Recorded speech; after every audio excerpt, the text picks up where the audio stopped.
Fellow Ghanaians, once again, good evening. It has been 8 weeks since our nation embarked on a coordinated, enhanced response towards combating the coronavirus pandemic after we recorded our first 2 confirmed cases. We've taken the necessary measures of aggressively tracing, testing, isolating, and entreating infected persons and their contacts as a means of containing the spread of the virus amongst the population. Measures such as the temporary partial lockdown of Accra, Tema, Kumasi, and Kaswa, the adherence to enhanced hygiene and social distancing protocols, the ban on public gatherings, and the closure of our schools and our borders have imposed considerable difficulties on all of us. But I'm heartened that we appreciate that they are essential to save lives and livelihoods, and I thank all of you for your continuing cooperation. As of Wednesday, 6th May, a total of 135,902 tests had been conducted, with our country's total number of confirmed cases standing at the time at 3,091, with 303 recoveries and, sadly, 18 deaths. On Thursday, 7th May, 14,046 more tests were conducted, and this included the clearing of the last set of backlogs. Our total confirmed cases then rose to 4,012 positives, i.e. 921 new cases. Our recoveries stood at 323, 8 persons were critically ill, and deaths still at 18. It is important to stress that 533 out of the 921 new cases recorded between last Wednesday and Thursday are factory workers from a fish processing factory located in Tema. All 533 persons were infected by 1 person. Again, let me reiterate that these new 921 cases were from backlogs dating as far back as 26th April and not necessarily over a 24-hour window. The coming on stream of 7 more testing facilities across the country to complement the efforts of the Noguchi Research Institute, the Kumasi Center for Collaborative Research, and the National Public Health Reference Laboratory at the Kolebu Teaching Hospital have meant that we have been able to clear all the backlog of tests, and the reporting on the cases of infections since Friday, 8th May, is now current. On Friday, a total of 5,253 tests were conducted, with 251 positives. On Saturday, 2,255 tests were conducted, with 266 found to be positive. For today, Sunday, a total of 3,045 tests have been done, with 160 testing positive. These relatively lower daily numbers of infections are welcome and reinforces the fact that the measures instituted to help reduce person-to-person contact and help defeat the pandemic are working.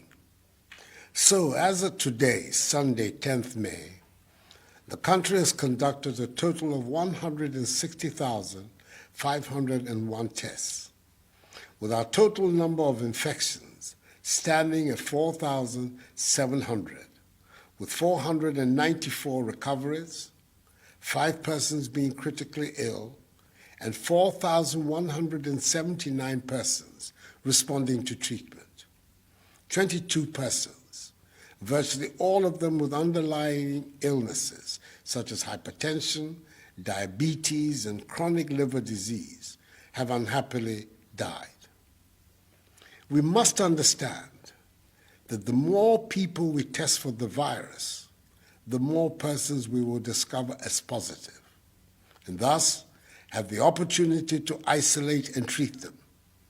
If you do not test people for the virus, you will not find the persons who are positive, let alone isolate them from the population and treat them and prevent them from spreading the virus. Indeed, had we not been proactive in undertaking enhanced contact tracing of infected persons and had relied solely on testing persons who reported to hospital, which is the practice followed by some other countries, i.e. routine testing, our total case count would have stood at 1,413. The other 3,232, i.e. two-thirds of the population of positives, would have been undetected and still be within the population, unknowingly infecting others. I know some political actors will want you to believe that our current numbers represent a failure on the part of government. Do not begrudge them. They need to make such comments for their political survival. On the contrary, we must be emboldened in the knowledge that the 4,700 persons infected so far with the virus have been identified, taken out of the population, isolated, and are being treated.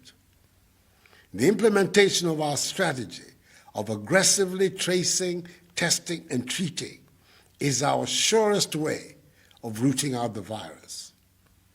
This early identification of persons with the virus ensures that they do not spread the virus to others. We are provided with the opportunity to treat them, and it helps us to understand better the dynamics of the virus. The rapid implementation of all of our policies has resulted in our low infection, hospitalization, and death rates, some of the lowest in Africa and indeed the world. We certainly must be doing something right in Ghana. Our country has administered more tests per million people than any other country in Africa. And in fact, the World Health Organization, WHO, has reached out to us to share our sample pooling experience with other African countries so they can adopt this strategy and also ramp up their testing capabilities. It is thus vital that we continue to maintain the measures of enhanced hygiene and social distancing protocols to contain the spread of the virus, as they are the surest way to a quick return to a life of normalcy. All stakeholder bodies I have interacted with over the last 3 weeks in the health, labor, religious, chieftaincy, educational, hospitality, tourism, and creative arts sectors share in this opinion because collectively we believe they are essential for our very survival. These groups are also being engaged on the way forward towards the easing of these restrictions so that our social and economic lives can go back to normal whilst protecting lives at the same time. Soon those engagements will enable us to design a clear roadmap for the easing of restrictions. In my address to workers and the nation on May Day, I announced the extension of the closure of our borders for 1 more month as the means to continue halting the importation of the virus into our country. Tonight, I've come into your homes to announce that the ban on public gatherings, as set out in Executive Instrument number 64, has been extended also to the end of the month, i.e. 31st May. So during this period, there will continue to be a ban on public gatherings such as the holding of conferences, workshops, parties, nightclubs, drinking spots, beaches, festivals, political rallies, religious activities, and sporting events. All educational facilities, private and public, continue to remain closed. There's still a ban on funerals, other than private burials conducted with not more than 25 persons. It is noteworthy that the police are arresting and prosecuting persons, irrespective of their status in society, who flout these regulations. We cannot allow a few persons, for their narrow, selfish interests, to jeopardize the health, well-being, and safety of the larger population. If you fall foul of the law, you will face its full rigors. Fellow Ghanaians, like you, I would like to see an end to these restrictions. I know the difficulties each and every one of you has been through over the last 2 months. You've had to alter completely your way of life. You've had to stay at home, except for specified purposes. You cannot travel outside the country. You cannot go to church. And you had to cancel activities usually associated with Easter.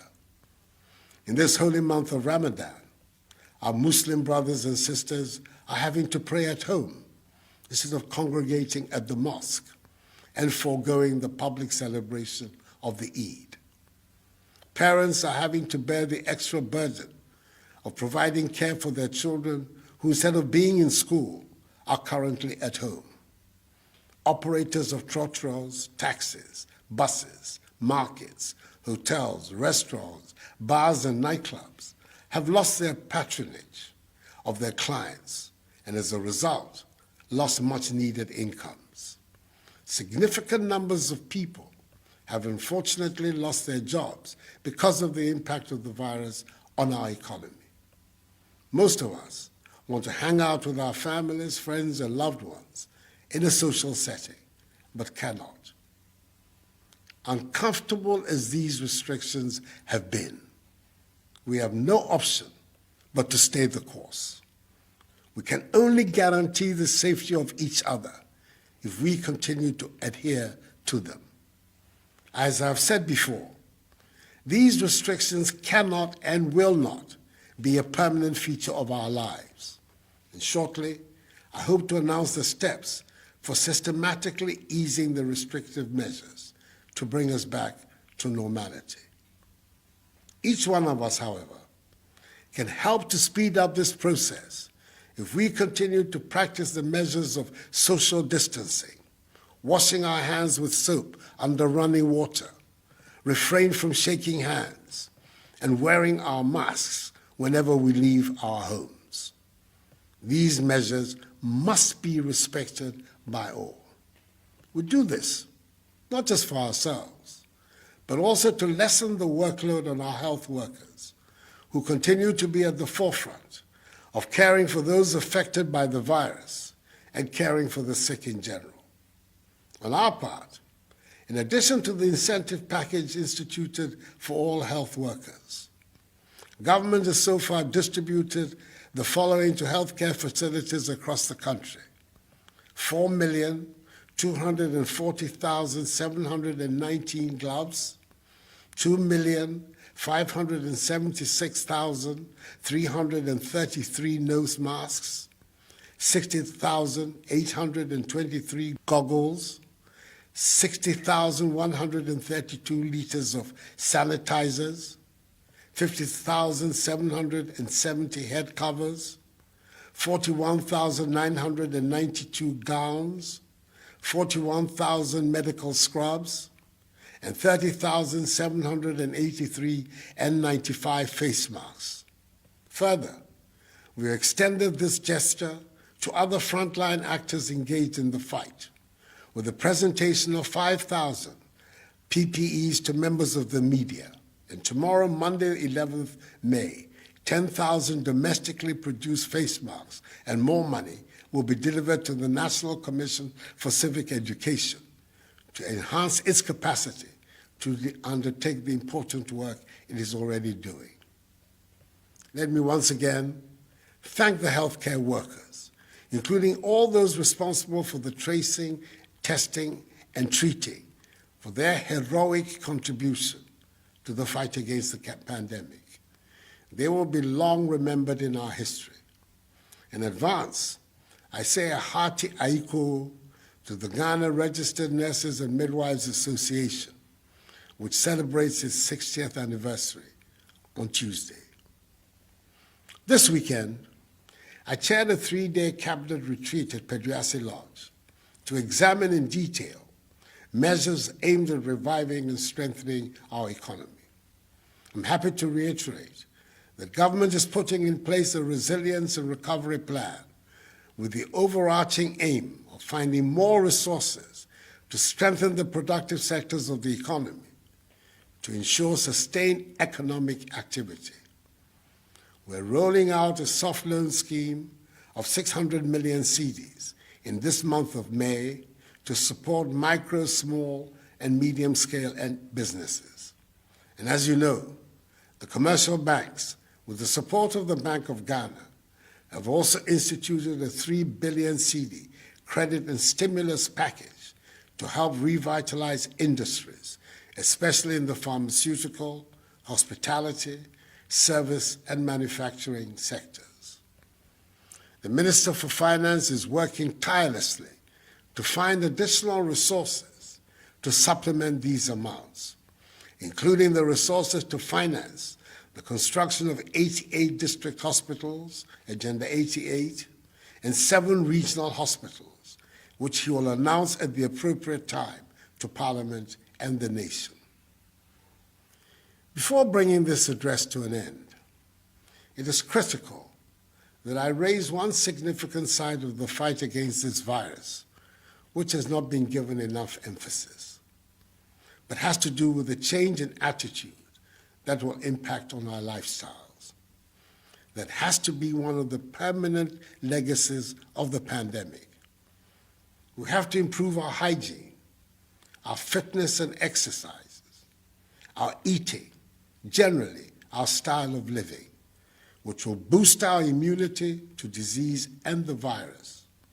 For instance, we're told that the key vitamins that fortify our immune system are vitamins A, B6, C, and E. Fortunately for us in Ghana, all of these can be found in many of our foods, such as oranges, kontomire, millet, cashew nuts, crabs, plantain, okra, dawa, brown rice, and mushrooms. Following a good diet, patronizing our healthy foods, exercising regularly, ensuring our personal hygiene, and improving our lifestyle habits should become part and parcel of our daily routines, which will help bolster our immune systems and help us in the fight against the pandemic. Fellow Ghanaians, this virus, as we have seen the world over, is no respecter of persons and has wreaked its havoc on every country on the planet. We can defeat it if we continue to look out for one another and remain each other's keeper. We're fighting a common enemy, and it is imperative that we do not allow religious, ethnic, or political differences to get in the way of certain victory.